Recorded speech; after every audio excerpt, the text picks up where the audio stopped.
ನನ್ನ ಮುದ್ದಿನ ನಾಯಿ ರೂಬಿ ಜೊತೆ ಆಟ ಆಡ್ತಾ ಟೈಮ್ ಸ್ಪೆಂಡ್ ಮಾಡ್ತಾ ಇದ್ದೆ.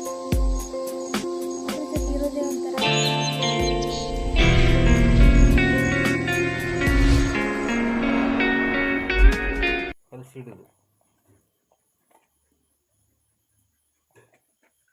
ಆಟಾಡಿ ಆದಮೇಲೆ ಅಪ್ಪ ಅಂಗಡಿಯಿಂದ ಚಿಕನ್ ತಂದಿದ್ರು.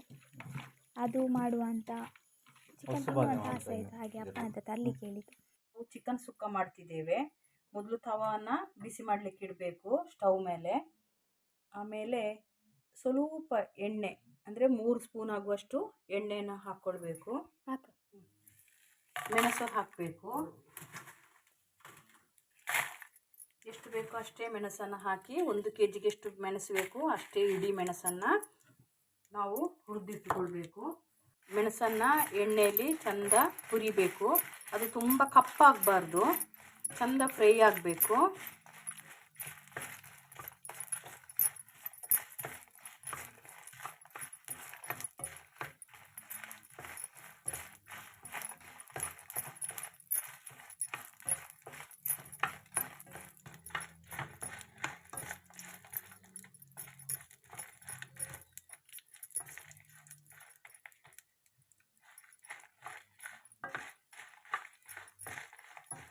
ನೋಡಿ, ಹೀಗೆ ಫ್ರೈ ಮಾಡ್ತಾ ಇರಬೇಕು. ಇದನ್ನು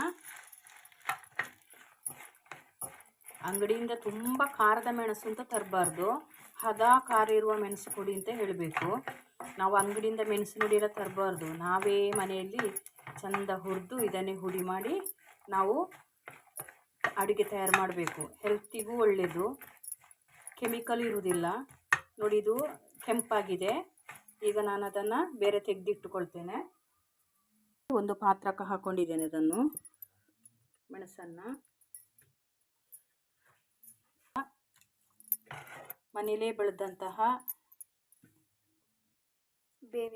ಬೇವಿನ ಸೊಪ್ಪನ್ನು, ಒಗ್ಗರಣೆ ಸೊಪ್ಪು ಅಂತ ಹೇಳ್ತೇವೆ ನಾವು, ಬೇವಿನ ಸೊಪ್ಪನ್ನು ಎರಡು ತಗೊಳ್ಬೇಕು. ಅದನ್ನು ಏನು ಹುಳು ಹುಪ್ಪಟ್ಟಿಲ್ಲದಾಗಿ ನೋಡಿಕೊಳ್ಬೇಕು. ಹುಳುಗಳೇನಾದರೂ ಇದೆಯಾ, ಬಲೆ ಏನಾದರೂ ಇದೆಯಾ ಅಂತ ಕ್ಲೀನಾಗಿ ಹೀಗೆ ಹಾಕ್ಕೊಳ್ಬೇಕು.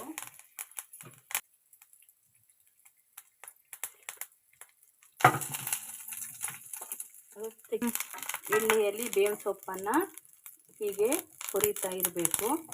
ಚಂದದು ಫ್ರೈ ಆಗಬೇಕದು ಬೇವಿನ ಸೊಪ್ಪು. ಇದು ತುಂಬ ಹೆಲ್ತಿಗೆ ಒಳ್ಳೆಯದು. ಬೇವಿನ ಸೊಪ್ಪು ನಮ್ಮ ದಿನನಿತ್ಯ ಅಡುಗೆಯಲ್ಲಿ ಬಳಸಿದರೆ ನಮ್ಮ ಬಾಡಿಗೆ ಒಳ್ಳೆಯ ಒಂದು ವಿಟಮಿನು ಸಿಗ್ತದೆ. ಮತ್ತು ಹೇರ್ ಎಲ್ಲ ಚಂದ, ತಲೆ ಕೂದಲು ಎಲ್ಲ ಚಂದ ಬೆಳೀತದೆ. ತುಂಬ ಆರೋಗ್ಯವಂತ ಒಂದು ಸೊಪ್ಪು ಅಂದರೆ ಇದು ಏನು ಬೇವಿನ ಸೊಪ್ಪು. ಬೇವಿನ ಸೊಪ್ಪು ಅಂದರೆ ಕಹಿ ಬೇವಲ್ಲ, ಒಗ್ಗರಣೆ ಸೊಪ್ಪು ಅಂತ ಹೇಳ್ತೇವೆ. ಅದು ಚಂದ ಫ್ರೈ ಆಯಿತು. ಇದನ್ನು ನಾನು ಸೈಡಿಗೆ ಇಡ್ತೇನೆ. ಆಮೇಲೆ ನೋಡಿ, ಇದು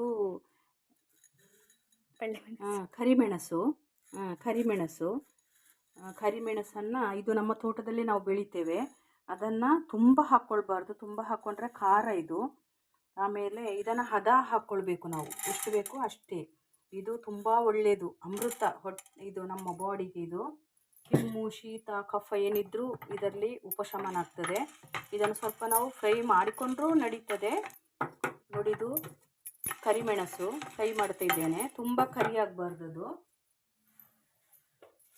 ಇದಕ್ಕೆ ಸ್ವಲ್ಪ ಸಾಸಿವೆ ಹಾಕ್ತಿದ್ದೇನೆ. ತುಂಬ ಹಾಕಬಾರ್ದು, ಸಾಸಿವೆ ತುಂಬ ಹಾಕಿದರೆ ಕಹಿ ಬರ್ತದೆ. ಆನಂತರ ಜೀರಿಗೆ, ಮೆಂತೆ ಸ್ವಲ್ಪ ಸೇರಿಸಿಕೊಳ್ಬೋದು.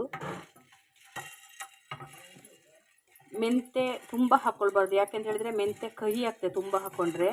ಜೀರಿಗೆ ಕೂಡ ಹಾಗೆ ಸ್ವಲ್ಪ ಜೀರಿಗೆ ಹಾಕ್ಕೊಳ್ಬೇಕು, ಚಿಟಿಕೆಯಷ್ಟು, 2 ಚಿಟಿಕೆ ಹಾಕ್ಕೊಳ್ಬೋದು. ಮೆಂತೆ 1 ಚಿಟಿಕೆ ಸಾಕು. ಹಾಕ್ಕೊಳ್ಬೇಕು ಸ್ವಲ್ಪ, 2 ಸ್ಪೂನಲ್ಲಿ ಅದು ಫ್ರೈ ಆಗುವಷ್ಟು ಹಾಕ್ಕೊಳ್ಬೇಕು. ಈಗ ನಾವು ಬೆಳ್ಳುಳ್ಳಿಯನ್ನು ಹುರಿದುಕೊಳ್ಬೇಕು ಎಣ್ಣೆಯಲ್ಲಿ.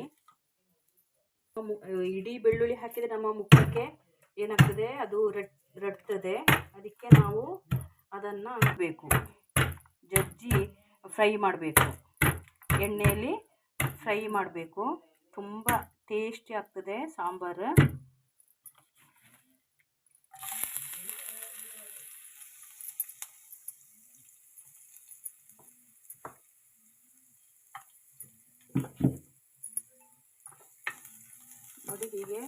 ಅದನ್ನು ಹುರಿದಿಟ್ಟುಕೊಳ್ಬೇಕು.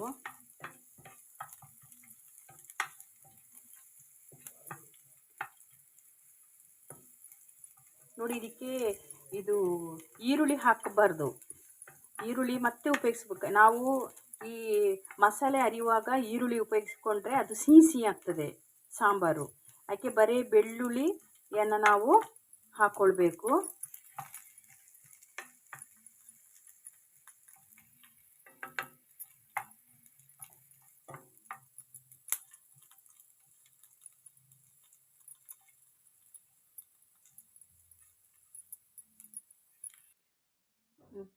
ನೋಡಿ, ಹುರಿದುಕೊಂಡಂತಹ ಎಲ್ಲ ಮೆಣಸು, ಕೊತ್ತಂಬರಿ,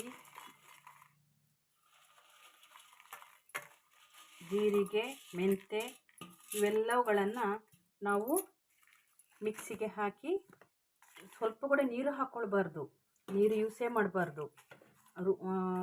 ಅದನ್ನು ಹುಡಿ ಮಾಡಿ ಇಟ್ಕೊಳ್ಬೇಕು. ನಾನು ಕೊತ್ತಂಬರಿ ಹಾಕಲಿಕ್ಕೆ ಮರ್ತೇ ಬಿಟ್ಟೆ. ಈಗ ನೋಡಿ, ಕೊತ್ತಂಬರಿ ದೊಡ್ಡ ಸ್ಪೂನ್ ಅಂದರೆ ಸಣ್ಣ ಟೇಬಲ್ ಸ್ಪೂನ್ ಅಲ್ಲ, ಸಣ್ಣದು, ಅದಕ್ಕಿಂತ ಸ್ವಲ್ಪ ದೊಡ್ಡ ಸ್ಪೂನಲ್ಲಿ ಒಂದು 2 ಸ್ಪೂನ್ ಹಾಕ್ಕೊಳ್ಬೇಕು. ತುಂಬ ಜಾಸ್ತಿಯೂ ಆಗಬಾರ್ದು, ಅದಿಲ್ಲದ್ರೆ ಜೀರಿಗೆ ಸ್ಮೆಲ್, ಕೊತ್ತಂಬರಿ ಸ್ಮೆಲ್ ಬರ್ತದೆ. ಅದು ಫ್ರೈ ಆಗಬೇಕು ಚಂದ, ಇಲ್ಲದ್ರೆ ಹಸಿ ಬರ್ತದೆ ಅದು.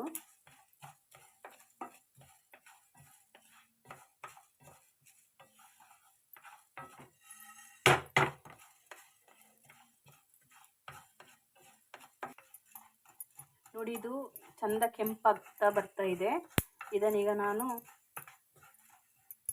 ತೆಗೆದು ಮಿಕ್ಸಿಗೆ ಹಾಕ್ತಿದ್ದೇನೆ. ಅಂದರೆ ಸ್ವಲ್ಪ ತಣ್ಣಗಾಗಬೇಕು, ಬಿಸಿ ಹಾಕಲಿಕ್ಕಿಲ್ಲ.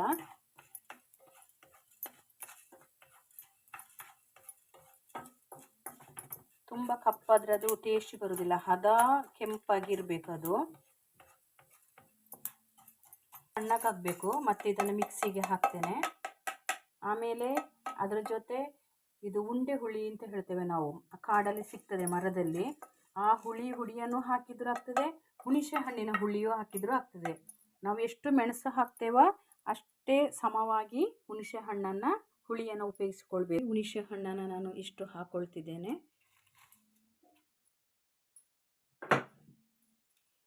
ಎಲ್ಲ ಹುರಿದಂತಹ ಸಾಮಾನುಗಳನ್ನು ಮಿಕ್ಸಿಗೆ ಹಾಕಿ ಈಗ ರುಬ್ಬಿಕೊಳ್ತಾ ಇದ್ದೇನೆ.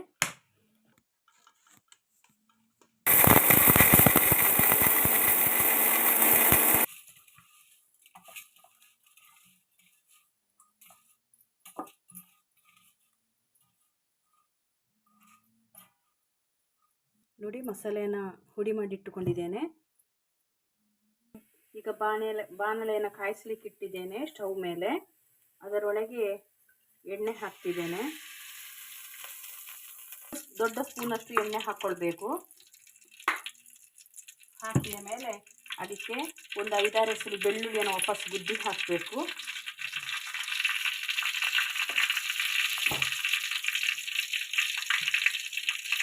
ಗುದ್ದಿ ಹಾಕಿ ಅದಕ್ಕೆ ಅದು ಸ್ವಲ್ಪ ಕೆಂಪಾಗಬೇಕು.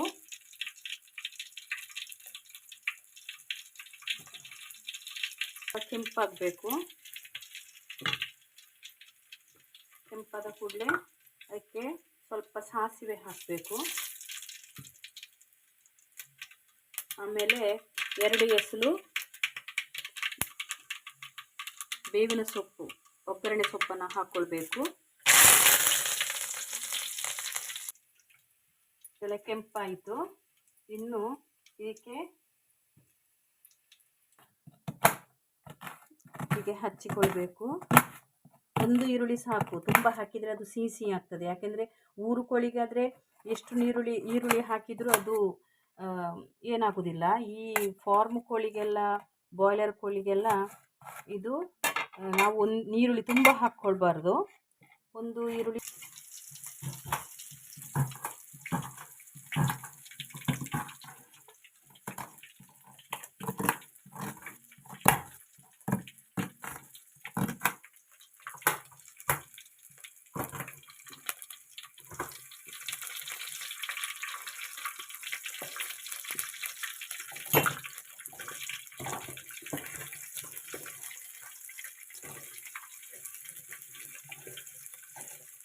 ಹಸುವಿನ ತುಪ್ಪದಲ್ಲಿ ಫ್ರೈ ಮಾಡಿದರೆ ತುಂಬ ಟೇಸ್ಟ್ ಇರ್ತದೆ. ಬಟ್ ಇದು ನಾನು ಕೋಕೋನಟ್ ಆಯಿಲ್ ಅಂದರೆ ನಮ್ಮ ಮನೆಯಲ್ಲೇ ತಯಾರಿಸಿದಂತಹ ತೆಂಗಿನೆಣ್ಣೆನೇ ನಾವು ಅಡುಗೆಗೆ ಬಳಸುವುದು. ಅದನ್ನು ಹಾಕಿ ಫ್ರೈ ಮಾಡ್ತಾಯಿದ್ದೇನೆ.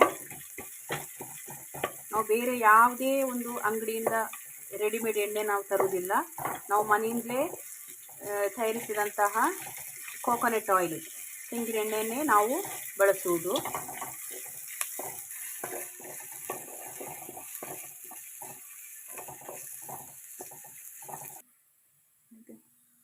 ನೋಡಿ, ಇದು ಫ್ರೈ ಆಗಿದೆ. ಈರುಳ್ಳಿ ಫ್ರೈ ಆಗಿದೆ. ಫ್ರೈ ಆದ ನಂತರ ನಾನು ಅದಕ್ಕೆ ಈಗ ಚಿಕನ್ ಪೀಸನ್ನು ಹಾಕ್ತಾಯಿದ್ದೇನೆ. ಹಳದಿಯಲ್ಲಿ ಅರಿಶಿನ ಅಂದರೆ ಅರಿಶಿನದಲ್ಲಿ ನಾವು ಚೆಂದ ಕಲಸಿಟ್ಟುಕೊಳ್ಬೇಕು. ಅಂದರೆ ಏನಾದರೂ ಕ್ರಿಮಿಕೀಟಗಳೆಲ್ಲ ಇರಬಾರ್ದು ಅಂತ ಅದಕ್ಕೆ ಅರಿಶಿನವನ್ನು ಉಪಯೋಗಿಸ್ತೇವೆ. ನಾವು ಅಡುಗೆ ಮಾಡುವಾಗ ಅರಿಶಿನವನ್ನು ಕೂಡ ಬಳಸಬೇಕು. ನಂತರ ಅದಕ್ಕೆ ಎಷ್ಟು ಬೇಕು ಅಷ್ಟು ಉಪ್ಪನ್ನು ಹಾಕ್ಕೊಳ್ಬೇಕು. ನಾವು ಉಪ್ಪನ್ನು ಹಾಕಿ ಅದನ್ನು ಎಣ್ಣೆಯಲ್ಲಿ ಹೀಗೆ ಫ್ರೈ ಮಾಡಿಟ್ಟುಕೊಳ್ಬೇಕು. ಎಣ್ಣೆಯಲ್ಲಿ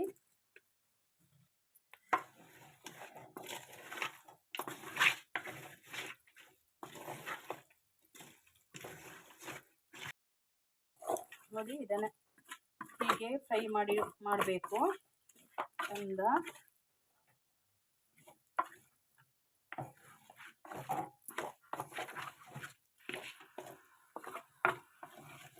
ಚಿಕನ್ ಪೀಸನ್ನು ಹೀಗೆ ಫ್ರೈ ಮಾಡ್ತಾ ಇದ್ದೇನೆ.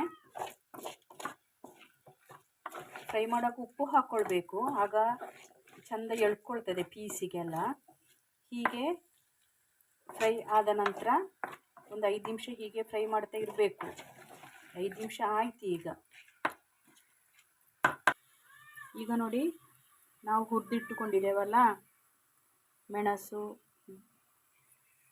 ಒಗ್ಗರಣೆ ಸೊಪ್ಪು, ಕಾಳು ಮೆಣಸು, ಜೀರಿಗೆ, ಕೊತ್ತಂಬರಿ, ಮೆಂತೆ ಇವೆಲ್ಲಗಳನ್ನು ಮತ್ತು ಹುಣಸೆ ಹಣ್ಣು ಆಗ್ತದೆ, ಉಂಡೆ ಹುಳಿಯೂ ಆಗ್ತದೆ.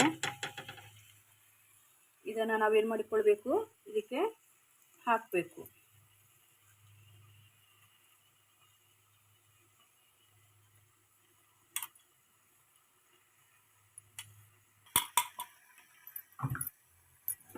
ಹಾಕಿದ ಮೇಲೆ ಇದನ್ನು ಫ್ರೈ ಮಾಡಬೇಕು.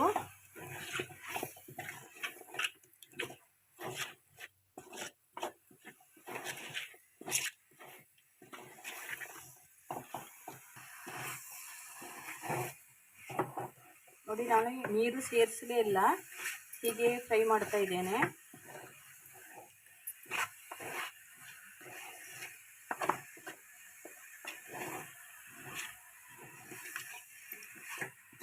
ಸ್ವಲ್ಪ ಜಾಸ್ತಿ ಗಸ ಬೇಕು ಅಂತಿದ್ರೆ ನಾವು ನೀರು ಸೇರಿಸಿಕೊಳ್ಬೋದು ಜಾಸ್ತಿ, ಇಲ್ಲಾಂದರೆ ಸ್ವಲ್ಪ ಅದೆಲ್ಲ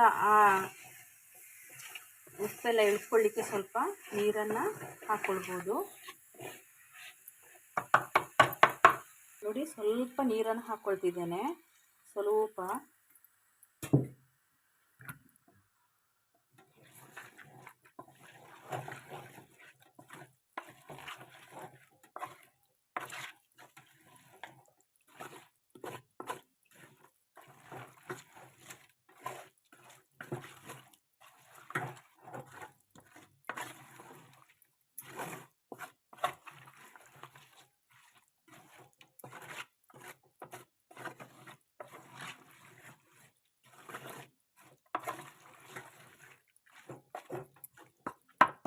ನೀರು ಸ್ವಲ್ಪ ಕಡಿಮೆ ಆಯಿತು, ಇನ್ನು ಸ್ವಲ್ಪ ಹಾಕ್ತಿದ್ದೇನೆ. ಅಂದರೆ ಚಪಾತಿ, ರೊಟ್ಟಿ ಏನಾದರೂ ತಿನ್ನಬೇಕು ಅಂತಿದ್ರೆ ಸ್ವಲ್ಪ ಗಸ ಇರಲಿ ಅಂತ.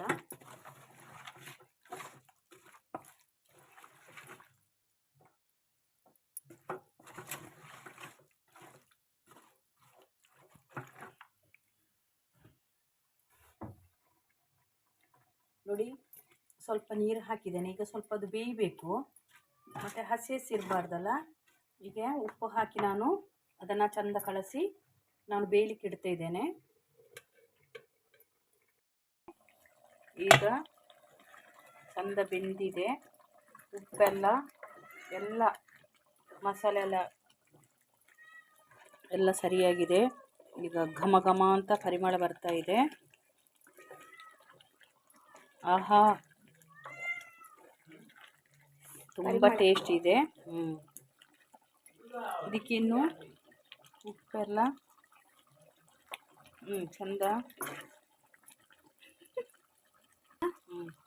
ಇನ್ನು ಇದೆಲ್ಲ ಆಫ್ ಮಾಡ್ತೇನೆ ನಾನು.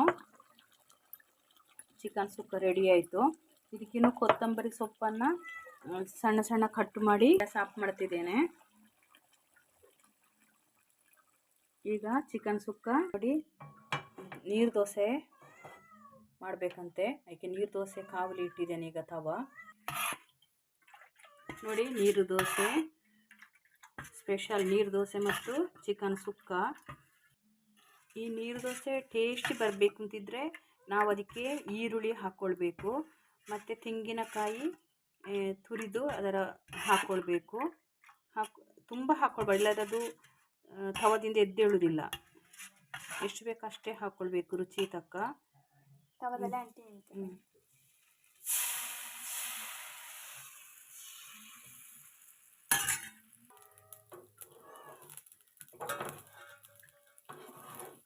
ನೋಡಿ, ಕಾದಿದೆ, ಇದನ್ನು ಕೊಳ್ತಾ ಇದ್ದೇನೆ.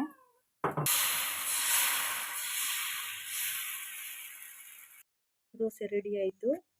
ಅದನ್ನು ತಟ್ಟೆಗೆ ಹಾಕ್ಕೊಳ್ತಾ ಇದ್ದೇನೆ. ಎಷ್ಟು ಬೇಕಿದ್ರೂ ಹಾಕ್ಕೊಂಡು ತಿನ್ಬೋದು ಹೊಟ್ಟೆ ತುಂಬ.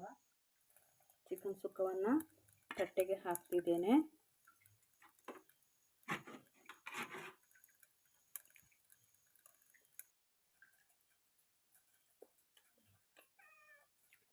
ತುಂಬ ಚೆಂದಾಗಿದೆ. ಈ ವಿಡಿಯೋ ಇಷ್ಟ ಆಗಿದ್ರೆ ಲೈಕ್ ಮಾಡಿ, ಶೇರ್ ಮಾಡಿ, ಸಬ್ಸ್ಕ್ರೈಬ್ ಮಾಡಿ.